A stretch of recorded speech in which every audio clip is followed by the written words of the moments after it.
우리 귀한 찬양 감사합니다.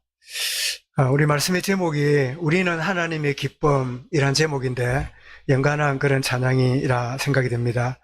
그런데 찬양을 듣고 부르다 보니까 조금 한 가지 미비한 게 우리가 하나님의 기쁨이 되기 위해서 노력하다가 우리가 좌절에 빠집니다. 하나님 기쁨이 되어야 되는데 못하고 있는 나의 죄책감이 쌓입니다. 아닙니다. 한번 따라하겠습니다. 나는 하나님의 기쁨입니다. 이미 나는 하나님의 기쁨이 되고 있습니다. 제가 40년 전에 제가 부모가 되었어요. 새벽 3시에 아내가 제가 있던 시설에 앰뷸런스가 있어가지고 새벽에 부산에 있는 침례병원에 이제 갈 때 제가 옆에 앉아서 갔는데 뭐 얼마나 있어가지고 아기가 태어났다고 보호자를 찾는데 보니까 이제 우리 아들이 태어났어요. 그게 한 40년 딱 전인데요. 그때 말로만 듣던 내가 부모가 되었구나. 그런 참 기쁨도 있고 참 어깨가 무거운 부담감도 가지고 그랬는데 그 이후에 이제 내일이면 아들이 40세가 돼요. 여러분 자녀가 여러분들에게 기쁨이 맞기 때문에 실망도 합니다. 여러분 자녀가 여러분의 기쁨이기 때문에 여러분에게 실망도 줍니다. 왜 그럴까요? 나의 기쁨이기 때문에. 잘하면 기쁘고 못하면 기쁨이 아니고 그런 거 없어요. 내 자녀는 어떤 가운데 있더라도 지금 감옥에 들어앉아 있더라도 자녀는 뭐지요? 나의 기쁨이에요. 오늘 많은 사람들이 정신적으로 힘들고 굉장히 고통을 당하는 사람을 주변에서 보게 되는데 그 중에 한 가지가 뭐냐? 하나님의 기쁨 되려고 하는데 안 되는 내 모습 쳐다보고 왜 내 뜻대로 안 되는가? 내가 하나님을 위해 살고 싶은데 그 뜻대로 못하니까 거기서 오는 좌절감, 자책감, 거기서 오는 실망감 이런 것들이요 우리를 힘들게 만드는 경우가 대부분이에요. 내가 실수하고 부족해도 나는 하나님의 기쁨이에요. 사단은 이거를 자꾸 모르게 해요. 네가 하나님을 기쁘게 하려면 이거 하면 안 돼. 하나님 기쁨이 되려면 이거 해야 돼. 거기에 좌절됨이 뭐예요? 스스로 자책감에 빠지는 자리에 들어가는데 우리는 이미 하나님의 기쁨입니다. 오늘 말씀의 제목을 우리는 하나님의 기쁨이라고 잡은 이유는 하나님의 기쁨으로 사는 인생은요 죽은 다음에도 하나님의 기쁨이 돼요.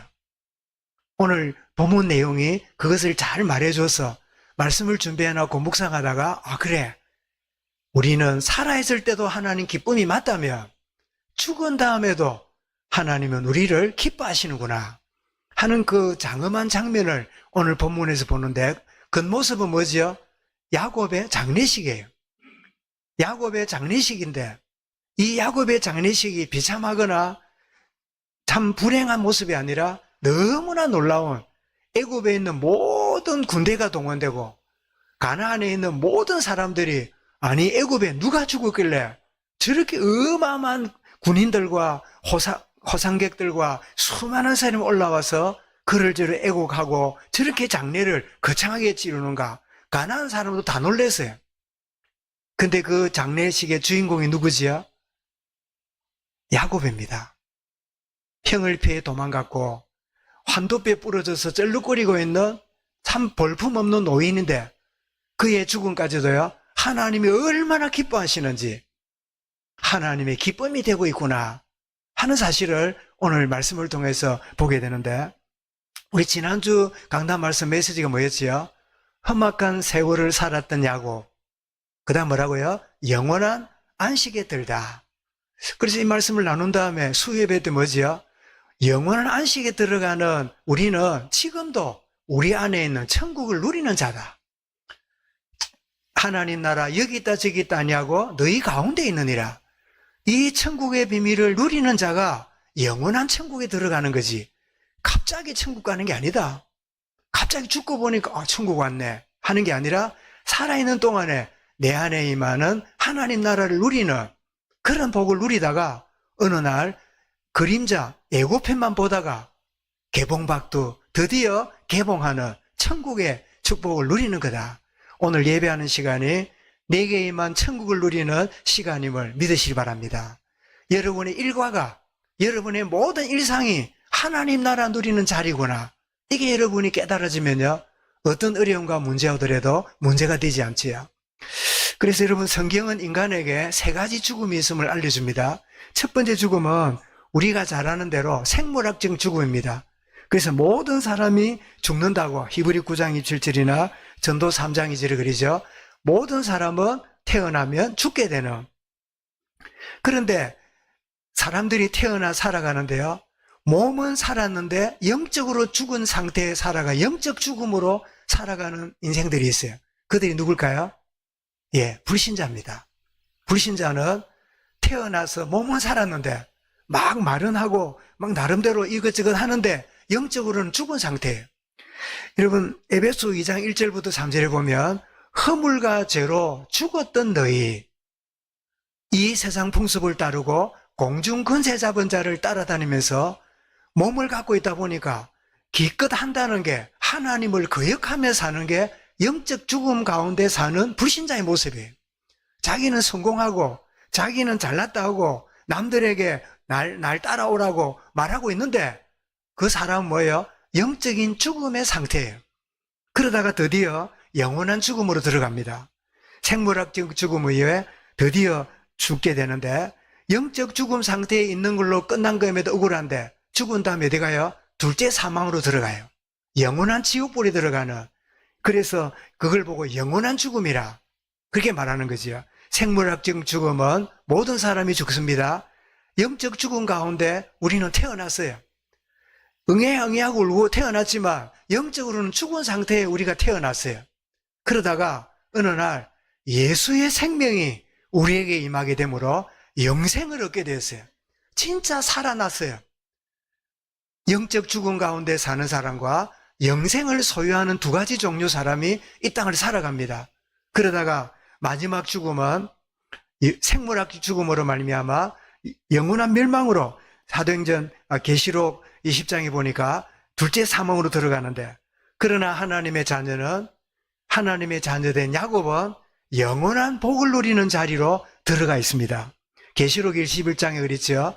다시는 사망이나 죽음이나 아픔이나 애통이 없는 그 영원한 안식에 들어가 있는 이 축복이 야곱이 누려지는 축복인데, 이 축복을, 이 말씀을 대하고 영적 죽음 가운데 새 생명을 가지고 있는 우리가 가야 될 미래를 우리에게 보여주는 그런 말씀이지요.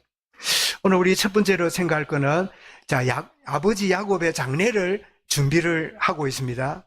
그런데 1절에 보니까 요셉이 그의 아버지 얼굴에 굽으려 울며 입 맞추고, 여러분, 서양 이 장례식을 제가 몇 차례 미국에 있을 때 참여한 적이 있는데, 놀랍게도 상반신을 딱 이렇게 드러내놔요.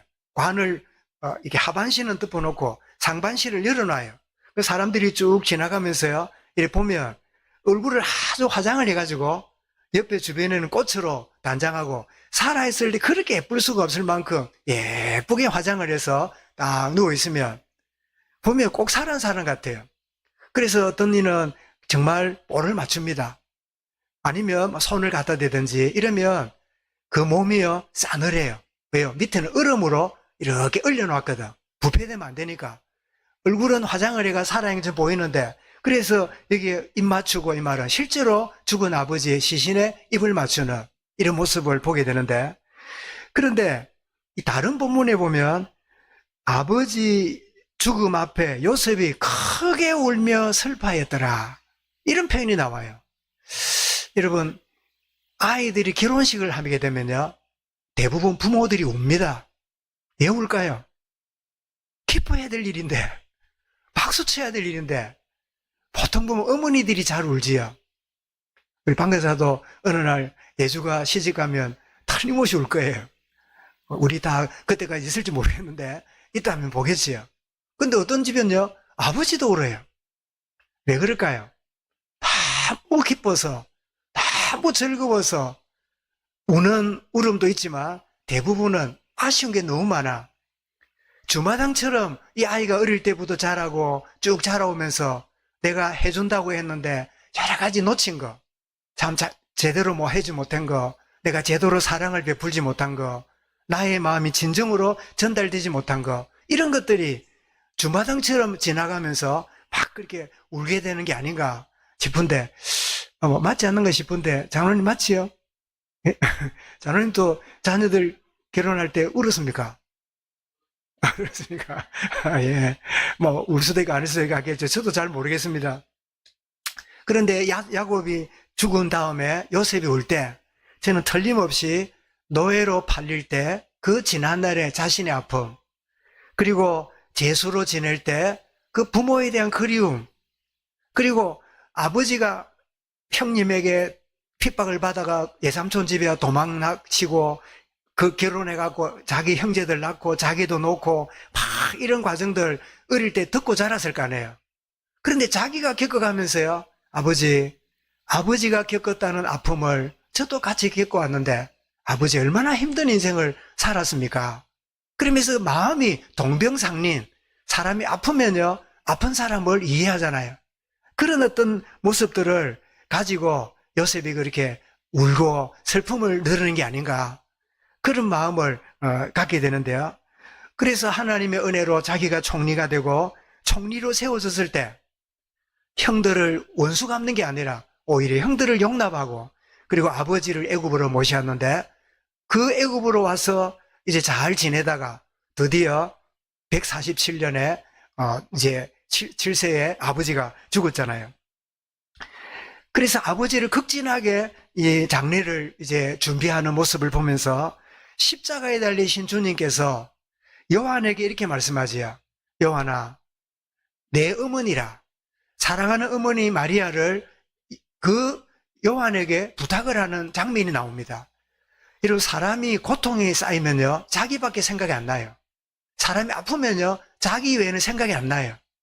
가장 고통스러울 때는요, 자기 고통만이 생각나지 아무것도 생각이 안 나요. 근데 주님은 가장 극렬한 고통의 십자가의 고통 중에도 인간의 도리인 내 부모를 공경하라 하는 출애굽기 20장 12절 말씀대로 이렇게 내 부모를 공경하라 말씀대로 내 어머니라. 그래서 여러분, 예수님이 12제자 중에 90이 넘도록 백수가 되도록 장수를 누린 유일한 제자가 하나 있어요. 그분이 누굴까요? 바로 요한입니다. 왜 그의 형제 야고보는 그 헤롯 왕으로 인해서 빨리 죽었잖아요. 근데 왜 요한은 이렇게 오래 살았을까요?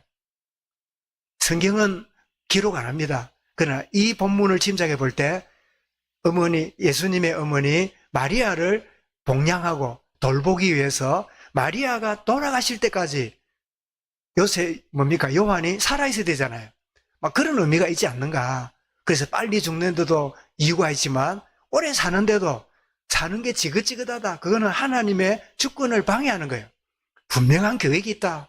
일찍 가는 것도 늦게까지 있는 것도 하나님 계획이 있는 거지요. 그래서 길게 살게 하신 게 아닌가 여겨지는데, 그래서 야곱의 장례를 잘 준비하는, 그래서 정성을 다해서 장례식을 준비합니다. 애굽의 관례대로 시신을 향품으로 처리하는데 이걸 보고 우리는 미라라 그럽니다. 미라는 왕이나 왕족들에게 이렇게 하는 관례였답니다. 그러면 이 야곱이 누굽니까? 야곱은 별 볼 일 없는 사람이에요. 그런데 그 아들 요셉이 누굽니까? 왕 다음으로 높은 귀족이 돼 있잖아요. 그러니까 그 귀족의 부모니까 귀족처럼 여기는 미라를 준비해가지고 이렇게 참 정성껏 하는. 그래서 제가 한번 찾아보니까 처음에는 미라가 된 모습을 찾아보니까 끔찍해서 못 보여드리겠더라고요. 좀 나중에 가서 미라에 한번 넣어보세요. 그러면 그 모습이 드러나요. 그거를 이제 공개하기는, 그래서 그 포장된 거를 한번 준비를 했는데 한번 보겠습니다. 자, 지금 이제 행렬인데 지금 살아있는 사람이 아마 요셉이 이제 타고 있는 게 아닌가 싶고, 저 왼쪽에 있는, 여러분들이 보는 그림 왼쪽에 있는 저 사각형 모양의 뭐가 하나 누워있지요?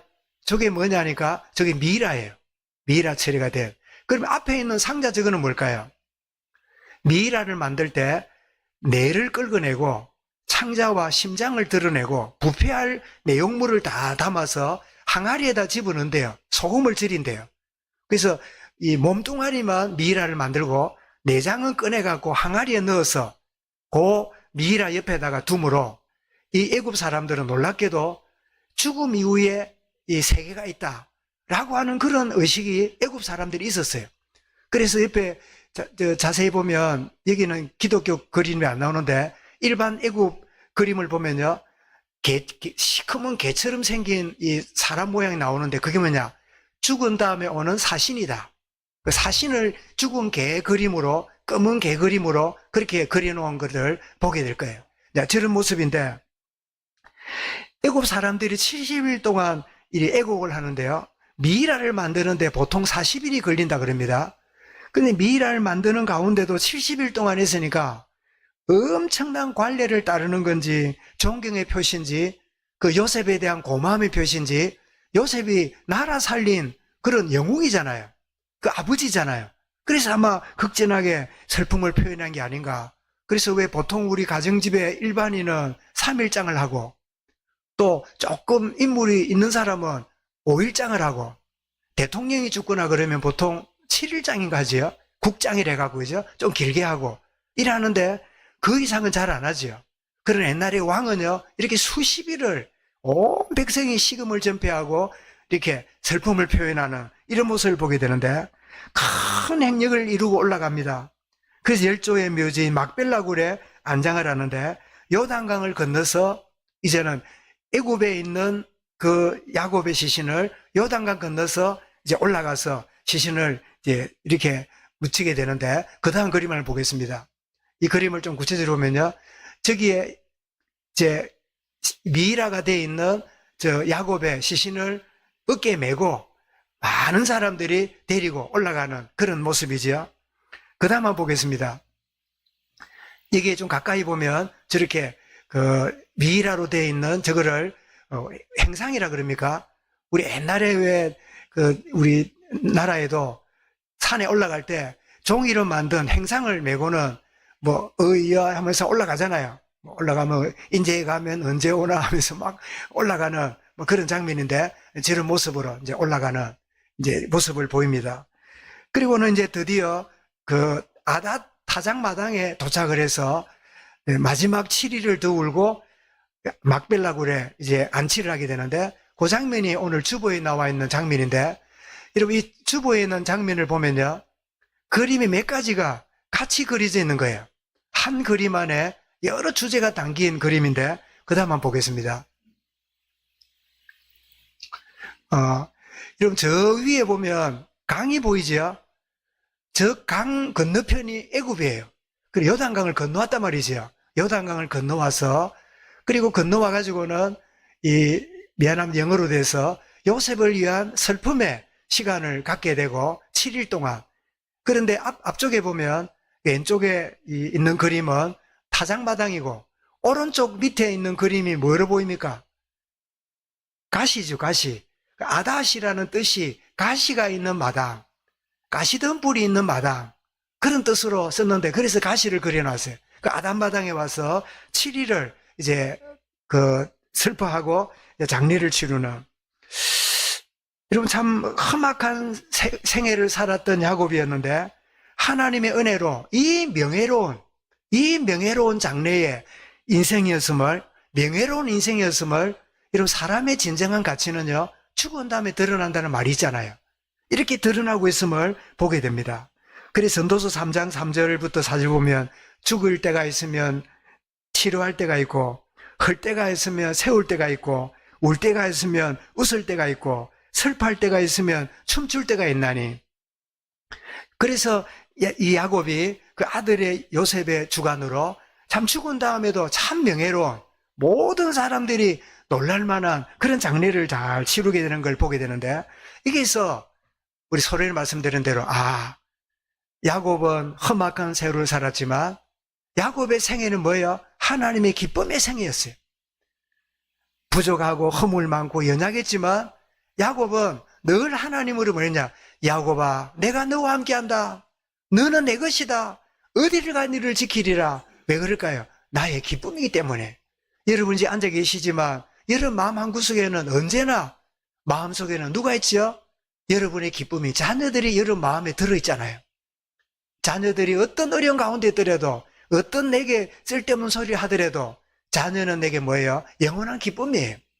하나님이 기쁨이 되었던 이 야곱의 모습인데, 그래서 하나님의 기쁨이 된 생애를 살다가 죽은 다음에도 하나님의 영예로운 기쁨을 드러내고 있는 요셉의 모습을 보면서 이 말씀을 이렇게 우리가 적용할 수 있겠다. 그게 세 번째입니다. 구원받은 하나님의 자녀는, 구원받은 우리는 하나님의 기쁨이 될 것이 아니라 하나님의 기쁨입니다. 나는 이미 하나님의 기쁨이 되었어요. 여러분, 사단은 끊임없이 말합니다. 네가 구원받은 게, 네가 은혜 받은 네가 은혜에 빚진 네가 서운했잖아. 네가 그런데 왜 이렇게 지내는데? 그래서 여러분, 죄책감과 자책에 빠지게 만들어요. 여러분, 그게 심해지면요, 그게 우울증의 원인입니다. 바로 해야 되는데, 이렇게 해야 되는데 안 되니까 거기서 오는 좌절감이요, 우울증으로 와요. 그래서 대부분 여러분, 우울증이나 정신병원에 가 있는 분들의 특징이 뭔지 압니까? 악한 사람이 많을까요? 착한 사람이 많을까요? 저는 감히 말씀드리지만 악한 사람은 거의 없어요. 다 착한 사람이에요. 다 착한 사람이 정신병원에 입원해 있어요. 아니, 목사님 많이인데요, 가면 막 칼 부리고 막 던지고 하던데요. 그거는 잘못된 그 도파민이나 이런 것 때문에 그러고 하고 있지. 원래 그 사람은요, 눌려가지고 늘 착하게 살아 사람이에요. 내가 이래서 잘못했고, 내가 저래서 틀렸고, 아이고, 이래 하지면 안 되는데, 아이고, 내가 잘못했네, 아이고, 내가 바로 해야 되는데, 늘 그런. 여러분, 이 의식은 놀랍게도 착한 게 아니라요, 그게 악한 거예요. 내가 잘해야 되는데, 내가 틀리면 안 되는데, 아닙니다. 나는 틀린 존재예요. 나는 구원받아도 예수의 피 때문에 어렵게 된 거지, 내가 어려운 인격이 된 게 아니에요. 나는 잘해야 되는데, 내가 바로 해야 되는데, 내가 원하는 대로 돼야 되는데, 그게 뭐죠? 내가 어렵다고 착각하는 거예요. 나는 계속적으로 불의한 자입니다. 주님만이 나의 의예요. 예수의 십자가가 우리를 어렵게 하는 거지, 내 행위가 내 의를 유지하는 게 아닙니다. 그러다 보니까 내가 잘해야 되는데 또 실수했구나, 내가 또 잘못했구나, 그러니까 자꾸만 거미줄에 묶이듯이요, 점점 묶여 들어가서 어느 날 일반적인 생각도 잘 안 되는 그런 자리에 들어가게 되지요. 우리가 누구라고요? 나는 하나님의 기쁨이다. 여러분, 이게 여러분 다가오면요, 여러분 자녀를 볼 때도 뭐라는 자입니까? 나 니 때문에 골치 아프다, 니만 생각하면 잠이 안 온다가 아니라 나는 너를 쳐다볼 때 너무 기쁘다. 여러분, 그것이 기도의 제목이 되어야 돼요. 하나님, 내게 기쁨으로 주신 자녀에게 내가 너를 기뻐한다는 사실이 자녀 마음에 깨달아지게 주옵소서. 진짜 여러분, 자녀가 내 기쁨인 줄 아는 사람은요, 그런 기도할 수 있어요. 근데 그게 안 되면 뭐라는 점입니까? 나도 하나님 앞에 기쁨이 안 되다 보니까 자녀한테도 네 이래야 돼, 이러면 안 돼, 이렇게 해야 돼, 이래야 하나님 기뻐해, 이래야 인정받아 라고 말하는 거예요. 왜요? 내가 나를 그리 보고 있거든. 그런데 내가 하나님의 기쁨이구나. 그래서 여러분, 이사야 65장 18절에 이렇게 말씀합니다. 너희는 내가 창조하는 것으로 말미암아, 한번 따라하겠습니다. 영원히 기뻐하며 즐거워하리이다. 영원입니다. 영원히. 이런 누가복음 15장 10절에도 뭐랬습니까? 내가 너희에게 이르노니 이와 같이 죄인 한 사람이 회개하면 하나님 달 앞에서 뭐가 되느니라? 기쁨이 되느니라. 우리가 주님을 믿고 구원의 자리에서 의인의 자리로 들어온 순간부터 나는 뭐예요? 하나님이 기쁨이 되고 있어요. 기쁨이 되려고 몸부림치지 말고, 주여 내가 하나님의 기쁨임을 깨닫게 해 주옵소서. 그게 우리 기도 제목 되어야 돼요. 기쁨이 되려고 몸부림치는 종교생활 그만두고, 주여 이 허물 많고 부족 많아도 하나님의 기쁨이 되고 있는 이 사실을 주여 깨닫게 해 주옵소서. 이걸 모르게 하는 존재가 누굴까요? 우리를 놓친 옛 마귀의 옛 주인 사단입니다. 사단은 끊임없이요, 네가 하나님 기쁨 되려면 이래야 돼, 저러면 안 돼, 끊임없이 우리에게 바른 것처럼 말합니다. 그때마다 우리는 말합니다. 그래, 나는 하나님을 기쁘게 할 수 없어. 하나님은 나를 기쁘게 여기고 계셔. 이럴 때 사람이 달라져요. 내가 누군가를 알게 될 때 거기서 나오는 정체성으로부터 여러분 열매가 삶이 나오게 되는 거지요. 그런가 하면 우리는 하나님 기쁨이면서도 언제나 하나님의 세밀한 관심과 돌봄의 대상이 되고 있습니다. 우리는 이런 기도합니다. 하나님, 내 어렵습니다. 나를 왜 안 돌봐주십니까? 너무 내가 힘듭니다. 나를 도와주십시오. 그런 기도보다는 하나님, 저는 감정적으로 힘들다 생각하고 버림받은 것 같습니다. 그러나 하나님이 나를 돌보시고 관심 속에 있는 나임을 깨닫게 해주옵소서. 이렇게 기도해야 돼요. 그래서 여러분 이사야 49장 14절부터 16절 잘 아는 말씀이죠. 뭐라고 말씀합니까? 오직 시온이 이르기를 여호와께서 나를 버리시며 주께서 나를 잊었다 하거니와. 그때 15절에 뭐랍니까? 여인이 어찌 그 젖먹 자식을 잊겠으며 자기 태어난 아들을 긍휼히 여기지 않겠느냐. 그들은 혹시 잊을지라도 나는 너를 잊지 아니할 것이요. 16절에는 이렇게 되어 있습니다. 내가 너를 내 손바닥에 새기고 누구를요? 저와 여러분을 하나님의 손바닥에 새겼대요. 얼마나 감사한 일입니까? 여러분 손바닥을 한번 보여주십시오. 하나님의 손바닥에 누구 이름이 있어요? 내 이름이 들어있어요. 하나님의 손바닥을 우리는 늘 보는 게 뭐죠? 세수한다고 손 보고 늘 손을 보고 살잖아요. 하나님의 관심 속에 있다 이 말이에요. 왜 나를 도와주지 않을까? 왜 나를 멀리할까? 하나님은 가까이 계시지 않는데 그게 착각이에요. 사단이 끊임없이 하나님과 연합되는 것을 자꾸 방해해요. 하나님 뭐라고요? 너를 내 손바닥에 새기고 있다. 손바닥에 새기고. 한번 따라하겠습니다. 나는 하나님의 손바닥에 새기진 자다. 아멘. 하나님 손바닥에 새기진 자다. 감정을 믿지 말고 사실을 믿으시기 바랍니다. 하나님 말씀은 사실이에요. 느낌이 있기 때문에 진리고 느낌이 없으면 진리가 아닐까요? 아닙니다.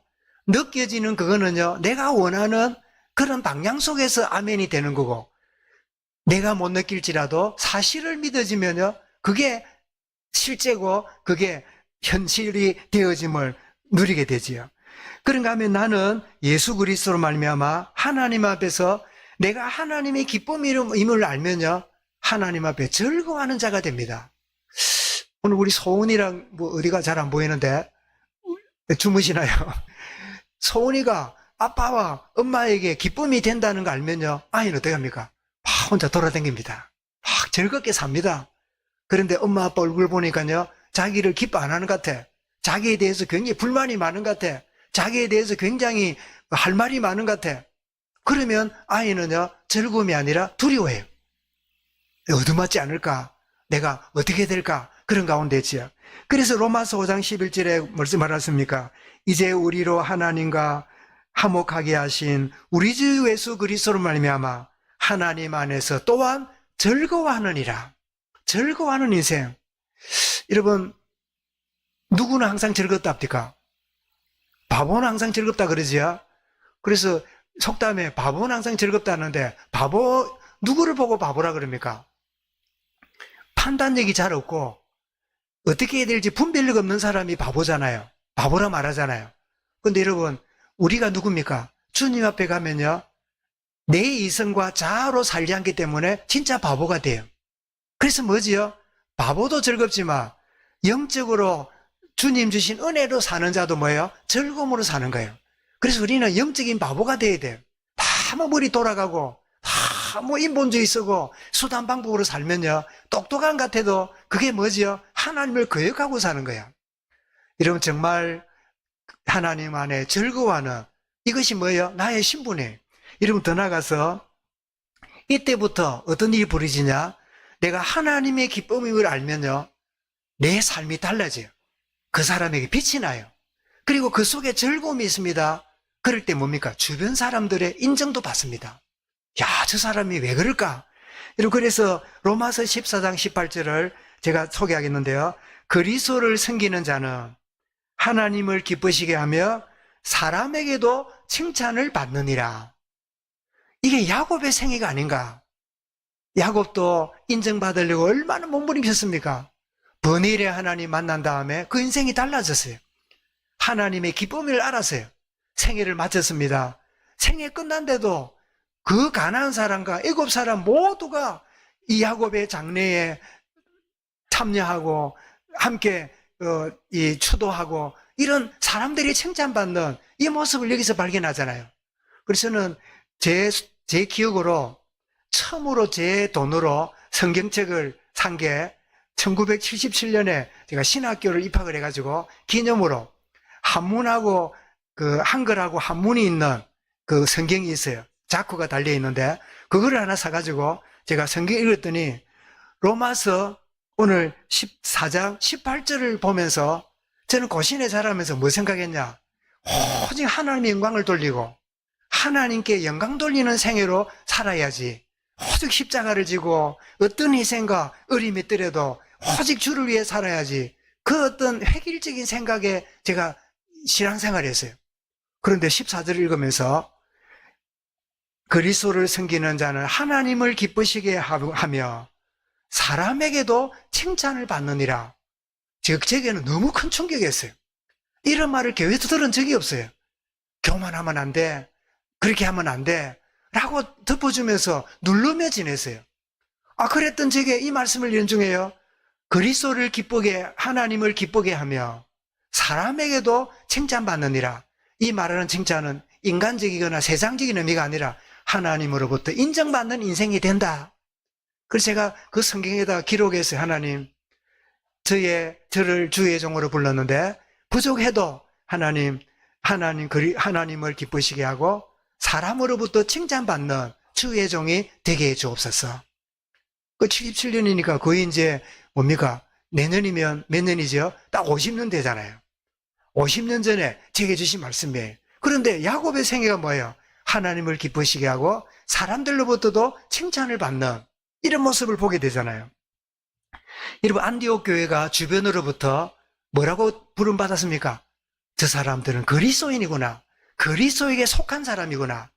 우리가 말하는 예수쟁이구나. 그런 욕한 게 아니라 진짜 예수 믿는 사람이구나. 진짜 그리스도에게 속한 사람이구나. 주님과 함께하는 사람이구나. 그 뜻으로 그리스도인이라고 불림받았잖아요. 여러분, 전도가 뭘까요? 요게 전도의 시작입니다. 무슨 척하는 게 아닙니다. 전도해야지가 아닙니다.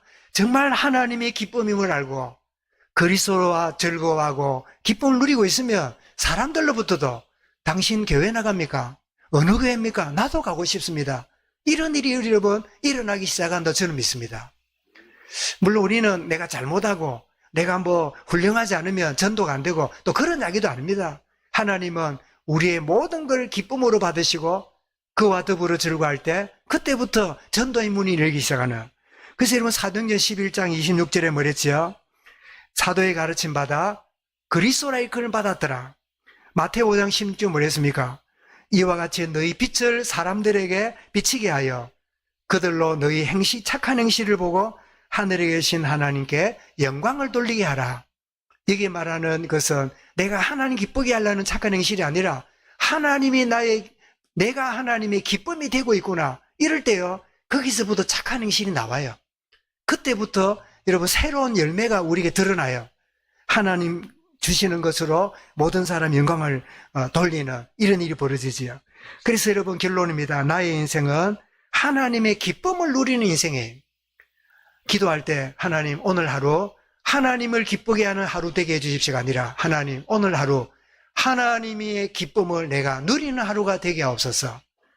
내가 하나님의 기쁨임을 체험하고 누리는 오늘이 되게 해 주옵소서. 나는 하나님의 기쁨입니다. 누가 뭐라 그래도 하나님이 나로 인하여 기뻐하시는, 그래서 나로 인하여 하나님을 기쁨을 이기지 못하시는 하나님이 나의 아버지입니다. 여러분 서바냐 3장 17절 한번 읽어볼까요? 같이 읽어보겠습니다. 시작. 너의 하나님 여호와가 너희의 가운데 계시니 그는 구원을 베푸실 전능자시라. 그가 너로 말미암아 기쁨을 이기지 못하시며 너를 잠잠히 사랑하시며 너로 말미암아 즐거이 부르며 기뻐하시리라. 이게 누굽니까? 구원받은 나를 보고 자기 아들의 십자가의 피로 말미암아 피값으로 산 생명을 보고 하나님은 기쁨을 이기지 못하는, 나는 기쁨을 못하는 그런 인생이에요. 아까 말씀드린 대로 제가 부모가 되었을 때 자녀를 얻을 때 그 기쁨을 잊을 수가 없어요. 그때 저는 생각했습니다. 하나님 마음이 이거하고 비교될 수 없을 만큼 나의 구원받은 나를 보고 얼마나 기뻐하시는가. 저도 부목사 때 참 한 400명 모는 교회에 열심을 다하고 헌신한다 했는데 휴가를 떡 받아 여름에 가서 좀 시간을 좀 내가지고 있으면요, 찾아오는 죄책감이, 끊임없는 부담감이, 내가 뭐 하다가 내가 이렇게 세월을 보냈는가, 뭐 하다가 내가 목사로서 이랬는가, 그런 눌림 속에서 참 이 우울증, 치기증까지 가는 그런 큰 부담감으로 있던 나에게 이 말씀을 내게 주셨어요. 너희 하나님 여호와가 너희 가운데 계시니 그는 구원을 베푼 자라 그가 너로 인하여 기쁨을 이기지 못하여 하시고. 여러분, 아이가 돌 때 돼갖고 아장간장 걷잖아요. 여러분, 그 걷는 아이를 쳐다보는 부모의 마음 기억나시지요? 넘어질까 쓰러질까 어쩔 줄 몰라 하는 여러분 그런 기쁨을 여러분 기억하지 못하십니까? 하나님이 거기에 비교할 수 없는 그런 모습으로 나를 받아주고 계시구나. 저는 이 말씀이요, 저의 우울증에서 자유케 했어요. 눌림에 저를 해방시켜 줬어요. 사람들의 평가와 저 사람이 나를 어떻게 볼까 하는 그런 남의 눈치로부터, 남의 이목으로부터 해방받는 시간이 되었어요. 너희 하나님이 너와 가운데 계신다. 너는 사람의 종이 아니다. 너는 주의 종이다. 너는 나의 기쁨이다. 내가 너로 인하여 기뻐한다. 어쩔 줄 몰라 한다. 기뻐 뛰며 즐거워하는. 그래서 여러분, 자기가 자식 키울 때는 잘 모르다가 주로 사랑을 언제 표현합니까? 손주한테. 그래서 만들어진 게 뭐지요? 내리사랑이라잖아요. 내리사랑. 저희 아버님도 6 아들 키울 때요, 업어주거나 머리 쓰다듬어주는 경험한 적이 없어요. 시큰꾸중도 없고 매 맞고 나서요, 용서한다 가라 하는 게 아니라 뭐예요? 한번 더 그래봐라. 이런 투라 늘 협박하고 위협하고, 그게 유교 문화 자란 아버지의 사랑 표현이라. 근데 아이들을 낳아가지고 아들 잘 데려갔더니 그 아버지가 바쁜 분이 무등을 태워갖고요 기고 댕기는 거 있지요. 나 그거 보면서 우리 박사님도 그래 하실 거지요. 손주 생기면 세상에 그래 엄하다 아버지가요, 손주 오니까 얻고 걸리고 허리에 태워가지고 막 기어다니고, 세상에 그게 내리사랑이라. 자식한테는 표현 못했던 그 아버지가 손주한테는 그렇게 표현하는 거예요. 나는 그걸 보면서도 아버지의 사랑이 우리한테는 저런 식이었고 손주한테 이래 되는구나. 그때 저는 또 하나님의 사랑이 얼마나 놀라운가를 또 한 번 생각했습니다. 사번서 3장 27절에 여러분이 영원한 언약이 되길 바랍니다. 여러분, 더 나가서 언제나 이걸 알면요, 우리는 언제나 기쁨이 충만한 인생을 살아야가 된다는 게, 그 인생을 누리게 돼요. 요한복음 15장 11절에 말씀을 보겠습니다. 시작. 내가 이것을 너희에게 이름은 내 기쁨이 너희 안에 있어 너희 기쁨을 충만하게 하려 함이라. 내 기쁨이 너희 안에 있어. 내 안에 있는 기쁨이 누가 준 거라고요? 주님이 나의 기쁨이래요. 주님이 나의 기쁨이 되고 계세요. 여러분, 주님이 이분 안에 계십니까? 그분이 저와 여러분의 기쁨입니다.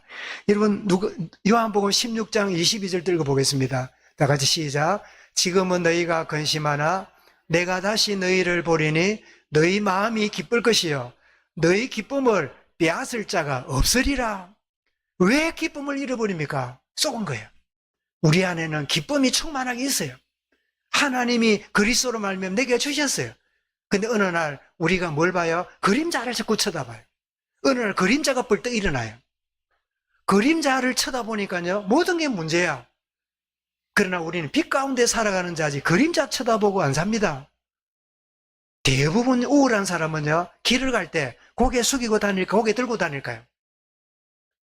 잘 모르지요? 거의 고개 숙이고 다닙니다. 길 가다가 고개 숙이고 다니는 분이 있거든. 스마트폰 보고 있거나 아니면 사람을 보지 못하는 자신감이 없을 때요, 주로 고개를 숙이고 다녀요. 고개 숙이면 뭐가 보일까요? 빛이 보일까요? 그림자가 보일까요? 그림자가 보입니다. 여러분, 사단은 끊임없이 우리 시선을요, 다른 데로 옮기게 만들어요. 문제 속으로 가게 만들어요. 자꾸만 그림자 쳐다보게 만들어요. 그래서 오늘 뭐라고요? 그림자가 뿔떡 서면서 나를 따라와. 그걸 보고 뭐라 그래요? 극단적 선택이라 그래요. 그림자가 일어나서 나를 끌어가요. 진짜인 줄 알아요. 그것이 실체인 줄 알아요. 그래서 여러분 일을 저지르는 거예요. 아니야. 나는 빛 가운데 있는 자고 빛의 자녀야. 이 고백이 그 모든 것을 이기는 중요한 부분이죠. 내가 하나님 기쁨이기 때문에 언제나 기쁨을 누리는 인생이다. 그런가 하면 더 나아가서 어떤 문제와 환난이 와도 주님의 위로와 기쁨을 내가 누리게 되는, 이것이 진정한 나의 정체성입니다. 여러분, 고린도서 7장 4절을 14절이 아닙니다. 4절을 읽어보겠습니다. 14절을 제가 써놓으니까 그래놨네. 4절인데, 나는 너희를 향하여 담대함도 많고 너희를 위하여 자랑할 것도 많으니 내가 우리의 모든 환난 가운데 위로가 가득하고 기쁨이 넘치도다. 바울의 고백입니다. 한번 같이 읽어보겠습니다. 시작. 나는 너희를 향하여 담대한 것도 많고 너희를 위하여 자랑할 것도 많으니 내가 우리의 모든 환난 가운데서도 위로가 가득하고 기쁨이 넘치는도다. 여러분, 우리가 빛이 있다 할 때요, 내가 빛이 있는 걸 잘 모릅니다. 언제 빛이 있음을 알까요? 어두워질 때 알아요. 어두워져야 그 빛이 비침을 알아요. 내 가진 기쁨을요, 평소에는 잘 몰라요. 내 성질이 기쁜 건지, 일이 잘 되니 기쁜 건지, 별일이 없어 기쁜 건지 잘 몰라요. 환난과 위기가 옵니다. 그때요, 진짜 기쁨은 드러나요. 그때 하나님이 내 속에 기쁨이 있다는 걸, 위로와 평강이 있다는 걸 그때서 확인시키는 기회가 돼요. 그래서 하나님은 어두움도 주고 빛도 주시는 이유가 거기 있는 거지요. 8장 2절을, 고린도서 8장 2절을 마지막으로 읽어보겠습니다. 고린도서 8장 2절 같이 읽어봅니다. 시작. 환난의 많은 시련 가운데서 그들의 넘치는 기쁨과 극심한 가난이 그들의 풍성한 연보를 넘치도록 하게 하였느니라. 저는 설교 시간에 연보라는 단어를, 구절을 처음 찾는 것 같은데요. 이게 보니까 환난의 많은 시련 가운데 그들의 넘치는 기쁨과 극심한 가난이 헌금을 줄였더라. 이래 되잖아요. 그런데 여러분, 환난의 많은 시련 가운데 넘치는 기쁨과 극심한 가난이 왔는데도요, 오히려 하나님께 드려지는 게 더 풍성한 이유가 뭘까요? 이 기쁨을 뭔가 표현하고 싶은 거예요. 근데 헌금이라 안 하고 왜 연보라고 했을까요? 여기는 조금 다른 뜻이 있어요. 헌금도 포함되어 있지만 연보는 주변 어려운 사람을 돌아보는 거예요. 주변 사람을 챙겨보는 거예요. 주변 사람의 고통을 나의 문제로 여기는, 그때 드려지는 그걸 보고 연보라 그래요. 그래서 옛날에 제가 어릴 때는 연보란 말을 많이 했는데 요즘은 연보라보다 헌금이라고 많이 하잖아요. 그래서 헌금은 연보를 포함한 단어고 연보는 어려운 자를 돌아보는. 그래서 여러분, 하나님 앞에 참 헌금 생활을 하고 하면서도 일정한 부분에 하나님, 내가 한 달 동안 주변을 돌아보는, 일정한 부분을 돌아보는 은혜를 내가 누리게 해 주옵소서. 제가 교회를 맡다 보니까 그렇게 하지 못합니다만은, 제가 전도사 때는 그랬습니다. 11조를 드리고 일부분을 갖고 다니면서, 제 쓸 돈은 없어도 그 돈을 갖고 다니면서 누군가가 필요한 사람이 있을 텐데, 필요한 친구나 주변 사람이 있다면 내가 전달해야 되겠다. 그러는데 그게 잘 안 보여요.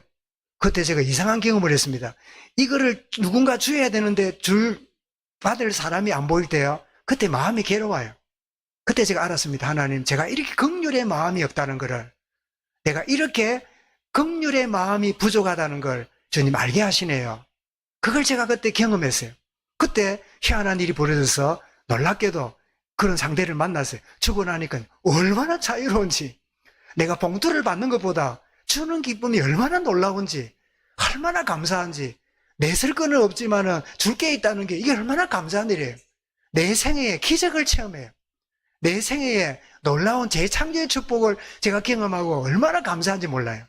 받아가지고 좋은 것보다 주고 나서 하니까 더 기쁨. 그게 뭘까요? 주님이 내게 주시는 참 기쁨이 있을 때, 참 평강을 누리게 될 때 드려지는 기쁨으로 나의 기쁨을 더 배가시키는 이런 축복이지요. 우리는 하나님의 기쁨입니다. 살아있을 때도 마찬가지고 생을 떠난데도 여러분 후손들에게 여러분의 생애가 아름다운 기쁨의 이름이 되어질 수 있길 바랍니다. 우리 할아버지가, 아버지가, 할머니, 우리 할아버지가 이렇게 생애를 사셨는데 우리도 그 생애를 쫓아가자. 정말 우리는 하나님 기쁨인데 살아서도 기쁨이고 죽고 나서도 기쁨인 야곱처럼 이런 축복의 참 생애구나. 이 사실을 알고 은혜 가운데 승리하는 생애가 되고 이 한 주간 되기를 주의 이름으로 축원합니다. 감사합니다, 주님. 험악한 세월을 살았다고 생각했지만 야곱은 사실 하나님의 기쁨이었습니다. 죽은 이후에도 수많은 사람에게 칭찬과 인정을 받는 야곱을 보면서 우리의 생애도 하나님의 기쁨을 누리는 생애가 되며 환난 가운데도 더욱 넘치는 기쁨으로 살게 하시고 생을 떠난 이후에도 아름다운 참 본을 보이며 참 후손들에게 자자손손 아름다운 신앙의 모델이 되는 축복의 생애 되어지도록 우리 모두를 인도하시고 하나님의 은혜로 간섭하여 주시옵소서. 감사드리고 예수 그리스도 이름으로 기도드리옵나이다. 아멘. 우리 함께